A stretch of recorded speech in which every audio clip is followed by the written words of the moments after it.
आज रामनवमी आहे, आपण फ्रूट सलाड करूया म्हणजे रामाला नैवेद्य दाखवता येईल आपल्याला थोडासा तरी। हे बघा आता मी काय केलेलं आहे, ही सगळी फळं कापून घेतलेली आहेत। जेवढे असतील तेवढी घ्या, अगदी 2 असली तरी चालतात, त्याचंही फ्रूट सलाड छान होतं, फक्त त्याची चव चांगली असावी लागते। आता हे मी दूध घेतलेलं आहे आणि ही कस्टर्ड पावडर 2 चमचे, अशी 2 चमचे घेतलेली आहे। त्याच्यात थोडंसं दुधाची पावडर, ह्यातलं जे तुमच्याकडे नाही आहे ते घेऊ नका, जे आहे त्याच्यात करा। आणि त्याच्यामध्ये दूध पावडर घातलेली आहे मी ही, आणि आता हे दोन्ही मी मिक्स ह्याच्यात करून घेणार आहे। साखर पण थोडीशी घालणार आहे, अगदी थोड्या प्रमाणात घालायची बरं का साखर।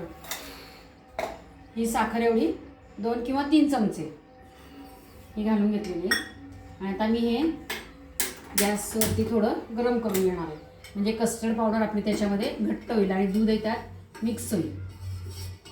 आता हे मिश्रण गार करत ठेवलं होतं, साधारण बघा हे असं घट्ट तयार होतं। हे बघा साधारण असं घट्ट तयार होतं आणि त्याची चव पण गोड लागते, कारण कस्टर्ड पावडर आणि दुधाची पावडर गोड असते म्हणून साखर कमी घातलेली आहे। आता त्याच्यामध्ये मी स्ट्रॉबेरी घेतलेली आहे एका ह्याच्यात बाउलमध्ये। परत हे द्राक्ष मोठे होते म्हणून मी जरा कापून घेतलेली आहेत। आणि हे खरबुजाचे हे जे तुकडे घेतलेले आहेत, कोणी टरबूज म्हणतं, कोणी खरबूज म्हणतं त्याला। आणि हे ड्रायफ्रुट्स आणि मनुके घेतलेले आहेत। त्यात थोडीशी मी वेलदोडे जायफळची पावडर टाकणार आहे, आणि त्याचा वास आणि चव पण छान लागते।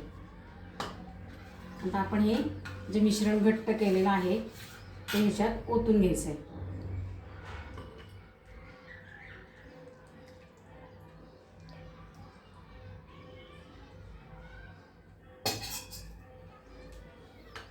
छान दिसतंय, मस्त वाटतं एकदम, वास छान येते। कस्टर्ड पावडर, वेलदोडे जायफळ सगळ्याचा छान वास येतोय। तुम्हाला गोड जास्त हवी असली तर एखादा चमचा साखर वाढवा, कारण फळं ही गोडच असतात ना त्याच्यात, त्यामुळं कमी गोड केलेलं आहे मी। हे तुम्हाला दाखवते, काढून घेऊया। बरं किती छान दिसतंय।